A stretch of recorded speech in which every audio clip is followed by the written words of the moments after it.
Je, bon, bon, cher, bienvenue. Donc, il y a des personnes qui nous écoutent. On leur donnera la parole. Bon, Alors, donc, on va présenter le Or Chaim, qui a certaines ressemblances avec Manitou, Rav Léon Ashkenazi, dans la mesure où il est sur, on va dire, trois continents. Il est né au Maroc, il a passé du temps ensuite en Italie, où il a fait imprimer justement le texte que nous ayons étudié ensemble, et ensuite il a terminé sa vie très peu de temps après en Israël, à Jérusalem.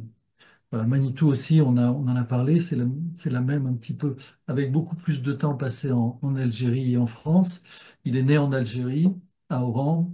Il a vécu à Paris un certain nombre d'années, puis ensuite il est venu s'installer en Israël. Donc il y a un parcours ici, c'est important de le dire, c'est un parcours qui reflète une culture à la fois du Moyen-Orient, de l'islam, on va dire, euh, alors l'Italie, évidemment, le cœur du christianisme. Manitou était en France aussi, donc il a été confronté à l'Occident, on va dire comme ça. Et puis ensuite, retrouver ses racines identitaires au niveau d'Israël. Et donc il est né à Salé en 1696 et il a vécu que 47 ans. Donc très jeune, tout le travail qu'il a fait, qu'il a réussi à quitter le Maroc avec des dizaines, je ne sais pas si c'est pas plus que ça, de personnes qui ont voyagé avec lui du Maroc en Italie et d'Italie en Israël. Donc on est au début du XVIIIe siècle. Vous pouvez imaginer ce que représentaient de traverser les moyens de locomotion, les maladies, les bandits, etc. et tout, les routes. Il fallait avoir quand même un certain sens quand même de la réalité, de l'organisation, etc. C'est-à-dire que on connaît le Or Chaim comme kabbaliste, donc Mekoubal. En fait, il est plutôt connu sous un commentaire d'un spécialiste de la Gemara, du Talmud et oui. de l'Halacha. Mais c'est sa base, c'est-à-dire que c'est vraiment quelqu'un du dedans des enseignements oraux. Euh, et effectivement, il a cette particularité d'être kabbaliste. Et on va voir dans quelle mesure il reprend des enseignements, entre autres des enseignements du Hari à Kadosh. Et, mais surtout, et ça va répondre à ton approche, Elie, il est sur le texte.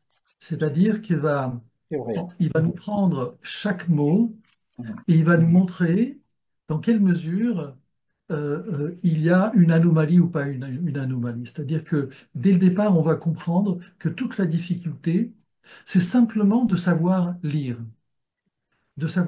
en hébreu. Donc, comme on l'a déjà dit, le français va nous donner, comment dire, un petit peu historique comme ça de la Torah, de la Bible, mais l'essentiel est au niveau de l'hébreu. Et l'hébreu de la Torah n'est pas clair. Et parce qu'il n'est pas clair, justement, le Or HaChaim va se servir de ces anomalies du texte pour nous donner des explications. Voilà en gros Je vais lire un petit passage. Le Rav Nathan ne se laisse pas, pour ainsi dire, jamais déborder par les envolées de la pensée kabbalistique. C'est-à-dire, il fait de la kabbale, mais il fait du concret, quoi, si tu veux, hein. Euh, Qu'il en expose les concepts, donc il expose les concepts de la kabbale, il ne le fait jamais de manière gratuite, aussi nombreuses soient les passages de son commentaire qui les exprime par allusion. Et il dit, en outre, il a écrit dans sa préface: je me suis moi-même empêché de laisser paraître dans ce livre des éléments conservés dans les secrets des auteurs, de peur que ne s'en instruise dans le Or HaChaim celui qui n'est pas apte à recevoir cette lumière. Il y avait quand même une certaine exigence, si tu veux, et donc ce qui fait qu'on a encore un livre, un peu comme beaucoup d'autres livres, hein, d'ailleurs, hein, où la partie kabbalistique est plus ou moins cachée aussi, quoi. Mais il donne les allusions, et après, à toi d'y aller, et puis de voir de quoi il parle. Oui, j'aimerais rebondir sur ce que, justement, la manière dont il a d'enseigner par rapport aux personnes qu'il a en face de lui. C'est-à-dire que il faut comprendre que l'essentiel de la Torah, et c'est ce qu'on va voir dans le livre de Bereshit, elle est liée au projet du monde. Et donc, ça implique derrière des qualités de la personne. On n'est pas là pour faire de l'intellectualisme, pour surfer sur des belles paroles, des belles pensées. On est là c'est quelque chose de sérieux. C'est vraiment l'aboutissement de ce monde, de ce projet, de ce monde. Et on voit combien c'est difficile, combien finalement à chaque fois l'homme se retrouve dans des situations de guerre, etc. et tout. C'est de ça dont on parle. C'est arriver à ce que le monde puisse vivre dans la paix, dans cet équilibre qui nous manque. Donc c'est sérieux. C'est C'est sérieux. D'ailleurs, sérieux. j'ai étudié ce matin avec Rav Pinchas sur le Bahir, qui est très fermé, hein, très occulte. Et il arrive à la même conclusion. C'est-à-dire qu'on, pour avancer, à un moment donné, on va travailler sur les midotes, etc. Mais si je fais pas le travail sur moi-même, au niveau des D'accord. midotes, au niveau ne serait-ce que de la colère, de l'humilité, des choses comme ça, c'est même pas la peine d'avancer parce qu'à ce moment, l'équilibre, notre réceptivité, c'est ce qu'il dit, hein, nos kélim, notre capacité à recevoir cette lumière n'est pas apte. Et à ce moment, ça peut même être dangereux parfois. Je pense que Voilà, comme ça, comme il dit, c'est pas une sélection, c'est pas une élection, comme tu viens de le dire, c'est sérieux, quoi. C'est-à-dire qu'à un moment donné, je veux rentrer en travail, en initiation, etc. Ça demande un certain travail sur soi, et notamment au niveau de l'éthique et des midotes. je vais faire une toute petite dégression. Je vais tout de suite revenir après au texte. Mais je crois que c'est ce que je dis quand je fais du coaching. Je dis à la personne, la première chose, c'est d'être honnête, honnête avec soi-même, être capable d'appréhender vraiment les choses de la manière la plus honnête et de se débarrasser dans la mesure du possible de cet ego des fois qui nous empêche d'avancer. Alors je crois que c'est ça, ça serait ça qu'il faudrait dire, quelle approche on doit avoir par rapport à cette étude, parce qu'elle va vraiment nous éclairer à la fois sur nous-mêmes et sur véritablement quel est le projet de ce monde, qu'est-ce qu'il y a derrière. Voilà. Voilà, Alors, j'en profite pour ouvrir le texte, comme ça tu l'as devant toi. On peut suivre le texte comme ça, hein. voilà. Alors donc, le, on va lire d'abord le texte en hébreu. Bereshit bara Elohim et Hashamaim ve'et haaretz. Bereshit, au commencement, c'est comme ça que c'est traduit, mais on va voir que ce mot-là ne convient pas. Bara a créé. Elohim, c'est un des noms divins. Et Hashamaim, les cieux et la terre. Ve'aretz haïta tohu ve'vavohu, et la terre était en solitude et désolation. Ve'chosher al peneteum, et l'obscurité, les ténèbres sur la face de l'abîme. Ve'ruach Elohim, et le souffle divin, merachefet planait al pene amaim, sur la surface des eaux. Vayomer Elohim yehi or, et Elohim dit que la lumière soit. Vayi or, et la lumière. Alors, euh, voilà ce que dit. On va tout de suite prendre l'enseignement du Horachem. Vous êtes avec moi? Oui, oui, on est là. Ok. Pardon, moi, je vois plus les Omro, personnes parce que c'est pareil comme j'ai mis l'écran. d'accord. Alors, Omro Bereshit, Shiur Teva I Smucha, Kemo Shetoma Reshit Davar, Vechen Chaser Ninsach La. Il dit comme ça. Il est dit Bereshit. Au commencement, littéralement traduit en français, mais on va voir que le terme il est problématique. Bereshit est un terme qui appelle nécessairement en compliment. C'est-à-dire qu'en hébreu, on va dire Réchit Dabar, le début de la chose. Réchit, c'est le début de quelque chose. C'est-à-dire que le mot Réchit introduit quelque chose qui est derrière. Or ici, il manque. Ce qui vient après le mot Bereshit devrait être Bereshit de quoi? Et là, le texte s'arrête. Alors, tout de suite, on va comprendre que tout est dans le mot de Bereshit. Tout est dessus.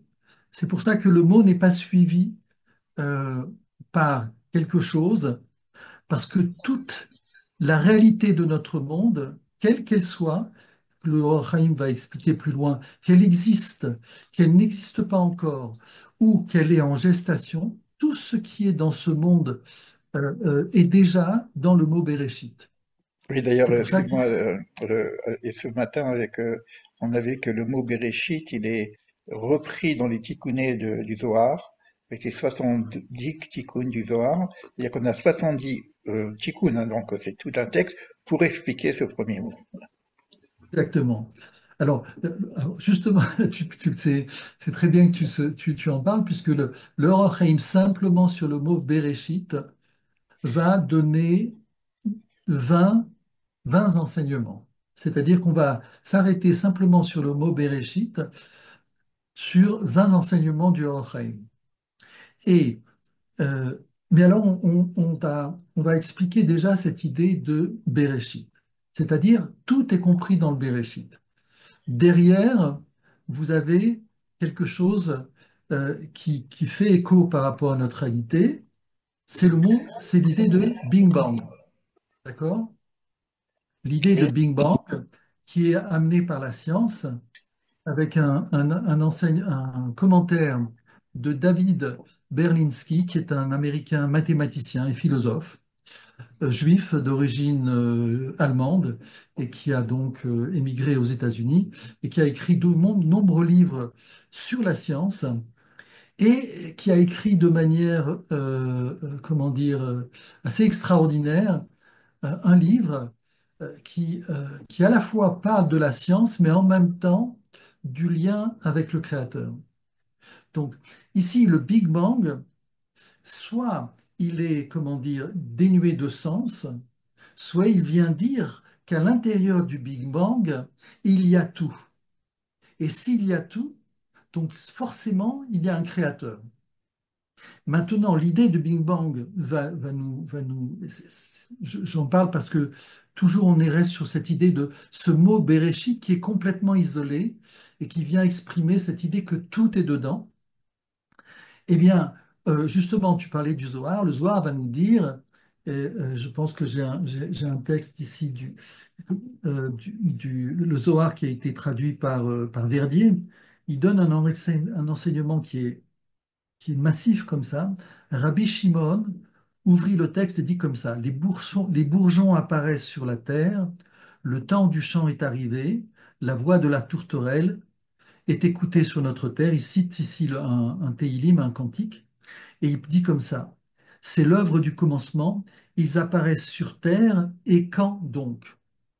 C'est-à-dire que au travers du mot Bereshit, il y a deux concepts qui apparaissent. C'est l'idée du temps et l'idée de la matérialité. Le Big Bang, lui, ignore cette problématique. Parce que s'il y a Big Bang, forcément, ici, il y a la notion du temps et la notion d'espace. Et on va poser la question, qui a créé l'espace? Qui a créé le temps? Dans la notion de Bereshit, justement, tout est dans le mot Bereshit. Alors, est-ce que, Élie, je peux continuer? on peut OK. avancer. Alors, on continue. Omro Betrilat Seder Abria Hashamaim. Au début, on a dit de la création, c'est la création des cieux et de la terre. Elohim bara Elohim et hashamaim ve'et haaretz. Les cieux et la terre. Et il va dire comme ça, or nos sages, il cite ici une Gemara, le Chagiga, ils expliquent que dans le mot shamaim, vous voyez ici la difficulté qu'on va avoir dans notre échange. C'est-à-dire que tout est dans les termes en hébreu. Et donc, ça va être un petit peu délicat, mais je vais essayer d'être clair. Dans le mot shamaïm, qui est le mot cieux, vous avez deux termes qui sont dans le mot Shamaim. Vous avez le mot Esh, Ma et Maïm. Shamaim. Esh, Maïm. Est-ce que ça s'entend quand on dit le mot Shamaim? Oui, oui, bien sûr. Dans le mot Shamaim, vous avez donc Esh et Maïm, c'est-à-dire l'eau et le feu. Et il dit comme ça, Umeata are ze chash v'shalom noten yad la pochim. Et il dit ici, c'est une expression qui va prêter main forte aux gens stupides, on va dire comme ça. Car dire que Dieu a débuté par les cieux, Shamaim, alors qu'ils sont eux-mêmes composés de deux réalités complètement de base, c'est-à-dire l'eau et le feu. Et donc le Or HaChaim va nous dire, mais si c'est comme ça, alors le texte devrait nous dire, avant de créer les cieux, avant de créer la terre, tu dis, je crée d'abord les éléments de base. Chazal, Nimshechu, Bebet et Harot. Et nos sages, donc, je vais continuer en français. Et nos sages, donc, nous ont gardé de deux pièges en expliquant comment le verset doit être lu. Au commencement de la création des cieux et de la terre n'était que solitude et désolation. Donc, ce n'est pas donc ici que les cieux et la terre sont le commencement, c'est pour nous dire que les cieux et la terre qui ont été créés sont comment dire, dans le désordre, on va dire comme ça. Et dire comme ça, pourquoi l'Écriture n'évoque pas justement par la suite la création des eaux, du feu et de l'air? Il est écrit que les eaux se rassemblent au-dessus des cieux et apparaissent la terre ferme. Donc ici, ça ne prouve pas que les eaux aient été créées et ça ne prouve pas aussi que la terre a été créée, puisque on voit que qu'apparaisse la terre ferme. Donc on revient toujours sur cette problématique. Qui aurait créé les eaux et le feu? Alors, si on prend le texte vraiment de manière littérale, alors on peut dire que, eh bien, le Créateur a créé le ciel et la terre, et une autre force a aidé le créateur Dieu préserve, à créer une autre force qui, elle, a amené les quatre éléments de base pour que le créateur fasse le monde. Et on peut s'étonner comment dire, la Torah vient nous prêter un petit peu à cette erreur. Alors on va continuer. Jusqu'à présent, je peux continuer. Tu Oui, oui, m'arrêtes oui, si. bien sûr, non, non. Il n'y a rien de. Enfin, c'est clair, quand c'est clair, moi, j'ai rien à dire, quoi. Alors, là, Puis c'est la première question. Donc, je répète. La première question que l'on a, c'est l'isolement du mot Bereshit. On ne peut pas dire au commencement de, puisque tout est dans le mot Bereshit. Il faut expliquer en quoi tout est dans le mot. On a déjà donné une petite idée. Toute la création est immédiate, on va dire, dans le mot Bereshit. Après, on va voir que ce n'est que de l'arrangement. C'est-à-dire que l'air, le vide, la lumière, le temps, l'espace, tout ça, apparaissent de manière immédiate. C'est-à-dire du dedans, c'est même pas du rien, puisqu'on vient de dire que même le vide a été créé, du dedans de je ne sais pas, apparaît le monde. D'accord? Et derrière, avant de continuer, derrière, va se poser une question. Et c'est une question d'ailleurs comment dire, le, le, le mathématicien David Berlensky pose, du fait de cette anomalie au niveau du texte, c'est c'est pas simplement comment c'est possible, c'est pourquoi. Pourquoi le monde a été créé? Quel est le projet de ce monde? Qu'est-ce que le créateur quelle est la volonté du créateur en faisant apparaître ce monde avec tout ce que ça implique. Gardez cette question en mémoire parce que c'est finalement, c'est la question essentielle.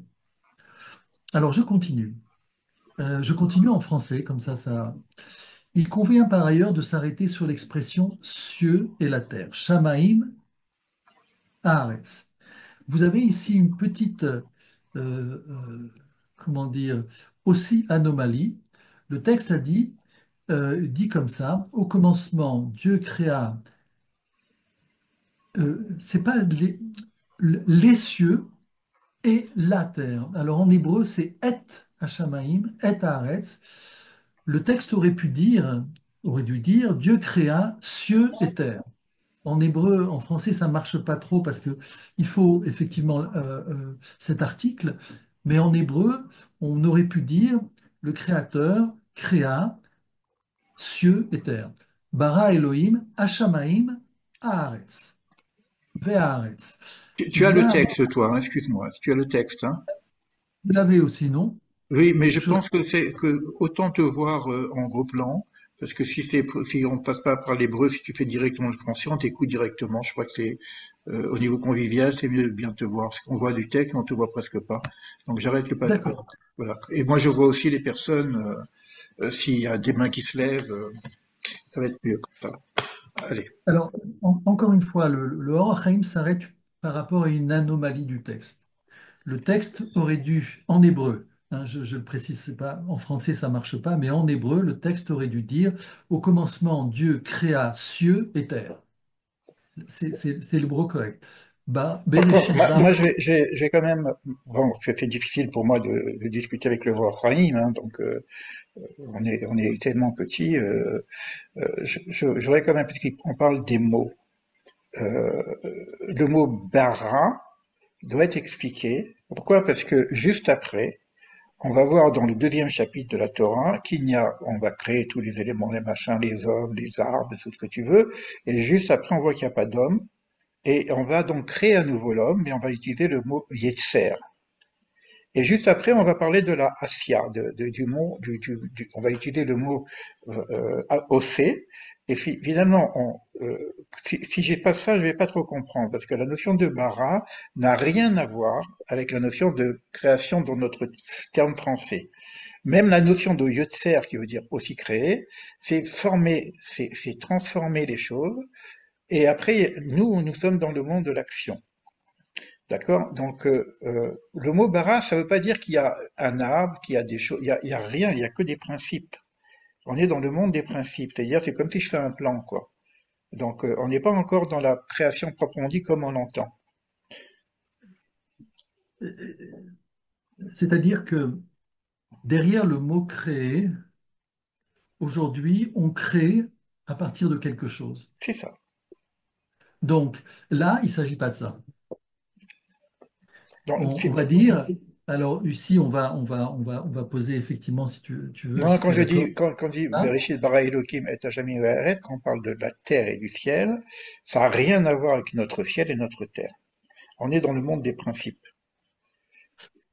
C'est ce qu'on va voir. Mais effectivement, le Roch Haïm, lui, va nous, comment dire, nous amener à discuter justement sur tous les autres termes de la phrase. Et donc, la notion de bria, comme tu as dit, c'est-à-dire que, en fait, il y a plusieurs niveaux de création.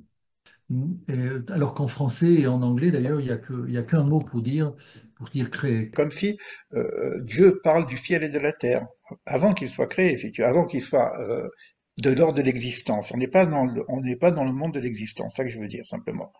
Donc, pour que, au niveau de notre compréhension, de notre saisissement, on ne voit pas les choses comme dans le réel que nous sommes. C'est Exactement. Exactement.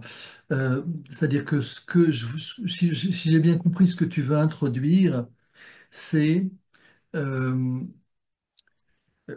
on va voir tout de suite que, je sais pas si on, enfin, je l'introduis quand même. On va voir tout de suite ce que tu as commencé à dire, qu'il va y avoir quelque chose qui va nous choquer. C'est-à-dire que euh, Dieu fait apparaître le monde dans sa totalité dans le mot Béréchit, et donc celui qui est capable de créer cette réalité qui est le monde avec tout ce que ça contient, on va voir apparaître. Et alors, si cette réalité est de cet ordre, de cet idéal, comment le monde peut être comme il est aujourd'hui? Et donc la question qui va se poser, c'est si Dieu a créé le monde en étant Hachem, le créateur, comment le monde peut-il être dans cet état où il y a le mal, où il y a la souffrance, etc. Donc vous voyez que il y a aussi tout de suite une contradiction qui va apparaître par rapport à cette idée qu'il y a un créateur et le monde qu'il crée, c'est un monde, euh, on va dire, aujourd'hui dans une bonne partie avec beaucoup de problèmes et avec beaucoup de mal. Comment cet être qui crée le monde peut-il engendrer quelque chose de mal? Vous voyez la problématique. C'est d'ailleurs la problématique, si je peux me permettre ici de faire une petite distorsion, du philosophe. C'est-à-dire que le philosophe va prendre en compte qu'il y a un créateur, et si le créateur est dans ces mondes supérieurs, dans sa perfection, alors comment le monde peut être comme il est? Donc ici, le philosophe va dire que finalement, il y a un créateur, il y a la notion de créateur dans la philosophie, mais voilà, il s'est détaché du monde. C'est-à-dire que ensuite, il a laissé le monde comment dire, dans son abandon avec Oui, ça c'est toutes les... une des erreurs que le Ramchal développe dans son livre. Les Voilà. différentes erreurs qui apparaissent. Le philosophe que je suis a envie de dire l'imparfait est plus que parfait. C'est juste pour un rappel. Pourquoi Ah, l'imparfait est plus que parfait? Parce que finalement, ça nous permet de nous parfaire. C'est-à-dire que tout à fait. donc, l'idée, bon, l'idée, on la connaît plus ou moins, c'est que là, on n'est pas dans Bereshit, là, on a dépassé Bereshit, on est un peu dans les grandes questions philosophiques et en même temps du sens de la vie. Donc, tout le Ramchal développe cette question-là. Mais bon, pour dire ça, c'est que euh, nous sommes, quand on va arriver à l'homme, la chose va être compréhensible dans la mesure où l'homme va être partenaire associé à la création et à sa propre création. Donc le monde n'est pas fini, donc il peut pas être parfait. Et nous aurons à en prendre en charge un petit peu la finitude de ce monde. Ça, c'est bon, c'est expliqué un peu de partout, donc c'est pas plus important. Ce qui est important dans ce que tu dis là maintenant, c'est la notion des éléments. Pourquoi ça me semble extrêmement important? Parce que moi j'ai été étonné de voir quand tu prends le Etz Chaim, un des livres les plus connus et plus reconnus en tout cas au niveau de la Kabbalah, l'arbre de vie du Harizal. Donc c'est un monument, hein, un monument. Alors il va y avoir des passages plus ou moins compréhensibles, des passages qui ont vraiment beaucoup d'explications. Tu arrives à la fin du Etz Chaim, le dernier paragraphe du Etz Chaim reprend la création des quatre éléments d'une façon assez simple et en rapport avec la création des créatures, c'est-à-dire le minéral, le végétal, l'animal et l'humain qui devient parlant, et en rapport avec les éléments. Je me suis posé la question, mais comment ça se fait qu'on finit par quelque chose d'apparemment si simple? Et comme on sait que la fin est au début, cette question que le Or Haïm pose, maintenant je la comprends beaucoup mieux parce que la question qu'on doit se poser dans ce premier début de Bereshit, où sont les éléments? C'est ce que Voilà, tu alors viens de justement, dire. c'est ce que va dire le Rav Chaim tout de suite après. Je continue en français. Donc, il dit donc, la première explication, c'est que il faut pas dire le commencement, c'est qu'il a créé les cieux et la terre. C'est dans le commencement, pour dire que dans le commencement où il y a eu la création des cieux et de la terre était dans le désordre, on va dire tohu vavo. C'est-à-dire comme pour nous dire que tout a été créé à la fois, mais la Torah vient nous dire, elle a été créée à la fois comment dire, le tohu vavohu, dans le désordre Dans complet, le etc. désordre. et Oui, tout. bon, d'accord. Voilà. Et ce que va faire le Rachaim va nous expliquer, en fait, c'est comme quelqu'un qui construit une maison. il met tout devant, devant le terrain, les pierres, le sable, le béton, enfin bref. Et puis ensuite, il va petit à petit monter, faire monter la structure de la maison. Et donc, cette idée, donc, c'est donc de dire tout a été créé d'un coup, mais ensuite, il va falloir mettre de l'ordre là-dedans. Mais là, le Roch Haïm va dire ça ne suffit pas. Il dit comme ça, les paroles, aussi belles soient-elles, ne suffisent pas à nous garder complètement de l'erreur. C'est-à-dire que ça convient pas à la logique profonde. Bon, il va dire comme ça, d'après eux, en effet, pourquoi l'Écriture n'évoque pas par la suite la création des eaux, du feu, de la terre, etc.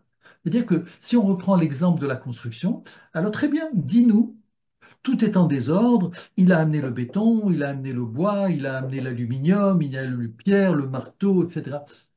Et il dit comme ça, certes, il était donc le texte ne nous dit pas, malgré tout, que les éléments de base, comme tu en as parlé, n'ont pas été créés. Alors il ajoute, pour mettre en évidence aussi cette idée, il est écrit que les eaux se rassemblent au-dessous des cieux et qu'apparaisse la terre ferme. C'est-à-dire cette idée que, comme si il y aurait derrière cette idée qu'apparaisse la terre ferme, qu'il y aurait création de la matière, on va dire. Or, il dit non, non, ça marche pas. Ça prouve pas que les eaux étaient créées et ça prouve pas que la terre était créée. Ça prouve simplement que les eaux se sont déplacées pour faire apparaître la terre. Donc, on revient sur la question. Au bout du compte, on n'a pas l'explication de pourquoi la Torah ne vient pas nous parler des éléments de base qui vont constituer la création. Le Or HaChaim s'arrête pour l'instant sur la question. Tu voulais des questions, Eli? En voilà. Et il va continuer. Ça, c'est l'approche du Or HaChaim. Il va continuer avec des questions. On verra pendant toute notre étude. Vraiment, il reprend, comme on l'a dit, de manière honnête, franche et courageuse chaque, chaque élément du texte. J'en profite pour dire quelque chose ici d'important que nous enseignait Manitou.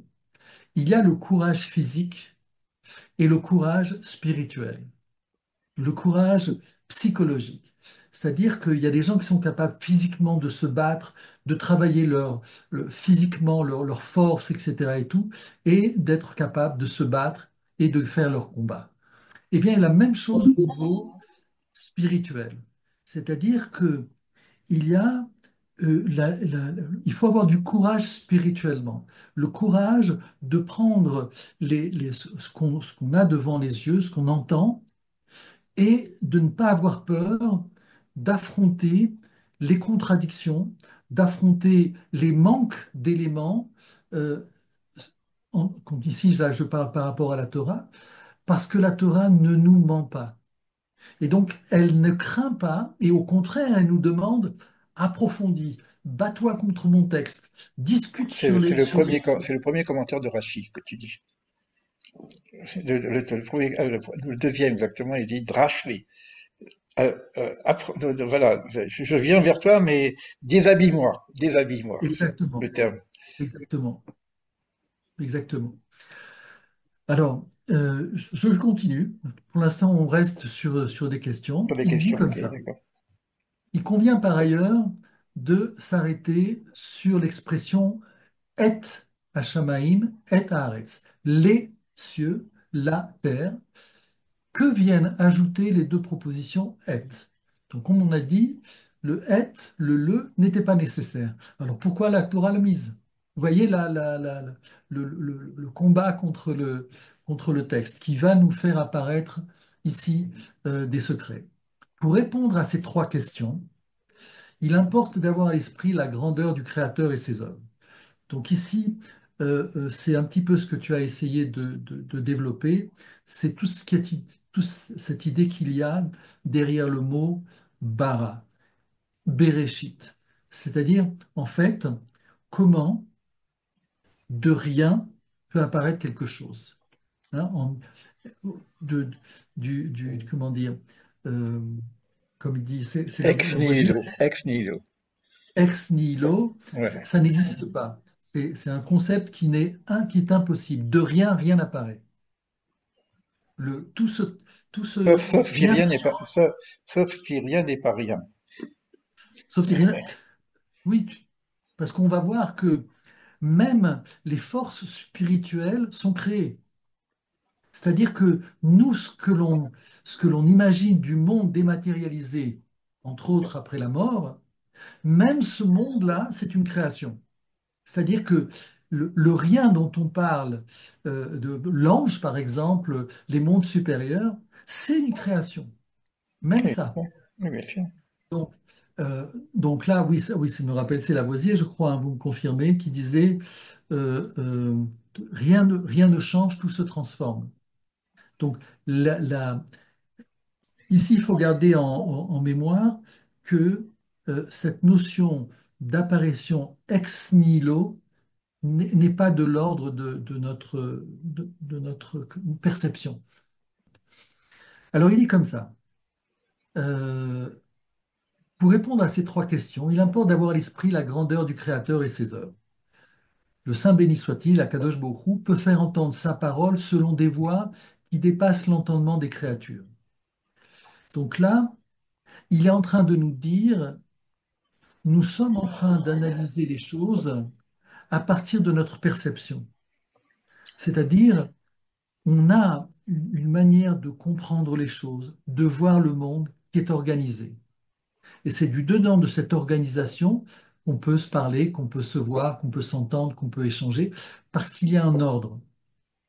Et cet ordre, il nous semble tellement évident qu'on ne se rend pas compte qu'en fait c'est un ordre, cet ordre même-là est quelque chose qui a été créé. Et voilà ce qu'il va dire.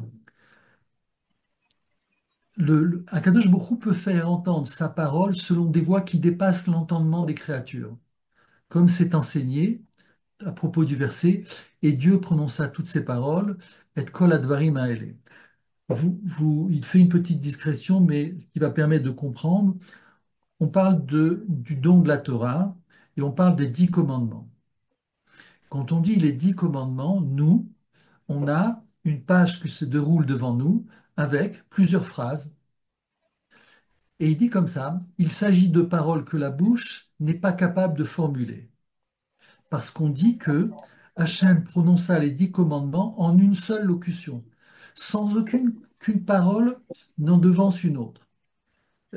C'est-à-dire qu'on n'est pas, quand on parle ici de le Créateur a créé le monde par le Verbe, même là, il y a problématique, le Or Chaim vient nous dire, car il ne s'agit pas d'une suite de phrases. Et il donne l'exemple des 10 commandements qui ont été donnés de manière instantanée, sans qu'il y ait de parole. Moi-même, je ne saurais pas l'expliquer, mais c'est dans l'immédiat, tout est apparu, tout a été dit.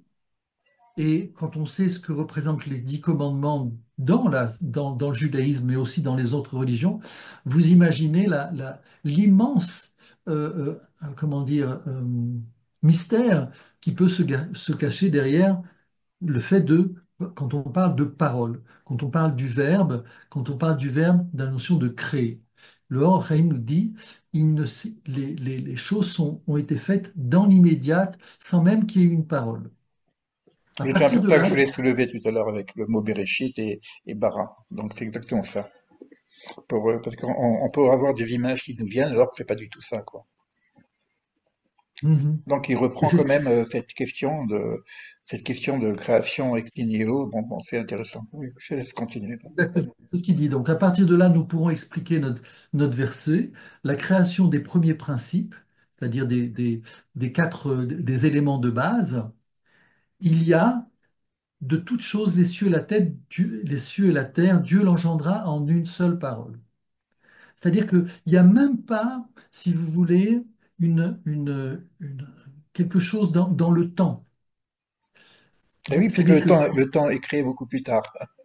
voilà, exactement. Donc, tout ce qui est espace et tout ce qui est temps, et donc forcément tout ce qui est matière, les 4 éléments principaux, tout ça apparaissent en une seule parole, en un seul, je sais pas, je sais même pas si on peut dire le mot moment, d'accord?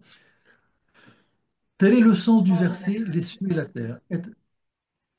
Tel est le sens du verset les cieux et la terre. Et hashamaim, et haaretz. Les deux prépositions et, donc les articles, incluent tous les étangs. C'est-à-dire quand on dit, on aurait dû dire Dieu créa cieux et terre. Le fait de dire l'article avant les cieux, la terre, dans cet article, et en hébreu c'est et, figure toutes les créatures qui sont en nombre infini. Et ce qu'il dit, car les créatures sont en nombre infini.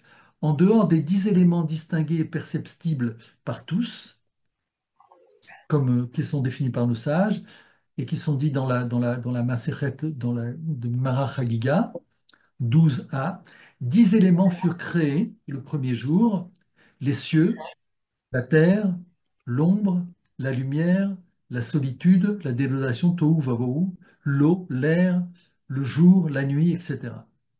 C'est-à-dire que ces concepts-là, qui nous semblent d'une évidence, eh bien, ceux-ci ont été créés à l'intérieur du mot et. Quand il y a marqué et Hashameim et Haaretz, c'est il existe une infinité de créatures dissimulées comme absorbées dans les fondements. Et c'est ce qu'il va expliquer, c'est-à-dire que toutes les créatures ont été créées en un instant, mais beaucoup plus que ça. Certaines d'entre elles apparaissent par extraction, c'est-à-dire qu'il y a des créatures qui sont à l'intérieur d'un autre élément, et du fait de sortir de cet élément, cette créature va apparaître. D'autres par un assemblage, des alliages. Enfin, des choses qui vont arriver au gré du temps, des époques, ou sous l'impulsion du il est, c'est la matière vivante. C'est-à-dire que on nous parle ici de toute la création dans sa totalité, comme on l'a dit, dans ce qu'elle a pu exister, dans ce qu'elle existe, dans ce qu'elle existera, et des éléments que même l'homme n'a pas encore découverts. Je Donc on suis- est dans la totalité, si on peut dire, de toute création. Oui, je t'en je vais prie. faire une petite diversion. Je ne sais pas si, puisqu'on parle aussi un peu de Kabbalah, si je pourrais retraduire la chose comme ça. Bereshit bara et. Bereshit a créé et. Et c'est quoi et? C'est toutes les lettres de l'alphabet du Aleph au Tav. Et Tout à fait, pourquoi? tout à Et fait. pourquoi c'est des lettres? Parce que c'est l'avant-première de toute chose. Et les lettres sont ce qu'on appelle des kélim. Les lettres qui vont éventuellement créer toute la matière, mais en termes de récipient. Parce que l'objectif final, puisque c'est pas même si on spécule un petit peu, on verra si on se retrouve avec le Or HaChaim, l'objectif final, c'est de recevoir la lumière. Et pour recevoir quoi que ce soit, il faut un kéli. Donc on va créer des éléments, et donc jusqu'à l'humain, pour être récepteur de cette lumière en question.